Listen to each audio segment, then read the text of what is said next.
2008-এ এবং প্রজ্ঞার সমন্বয়ে তিনি হয়ে উঠেছেন বাংলাদেশের রাজনৈতিক ইতিহাসের এক অনন্য চরিত্র।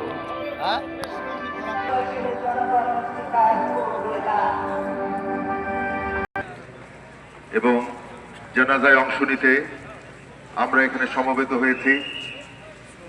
একটি সুন্দর সুশৃঙ্খল অনুষ্ঠান আমরা উপহার দিতে চাই। সম্মানিত সুধী, আপনারা জানেন সবার সম্মিলিত প্রয়াসে আজকে আমরা মহান আল্লাহর দরবারে তার মাগফিরাত কামনা করব। সেজন্য একটি সুশৃঙ্খল পরিবেশ একান্ত চিত্তে আপনাদের সহযোগিতার জন্য আমরা কামনা করছি। আপনারা যারা মাঠে অবস্থান করছেন, আমি দেখতে পাচ্ছি মাঠে আরো জায়গা আছে, পূর্ব দিকে আরো জায়গা আছে। আপনাদেরকে বিনীতভাবে বলছি আপনারা পূর্ব দিকে চলে যান এবং সারিবদ্ধভাবে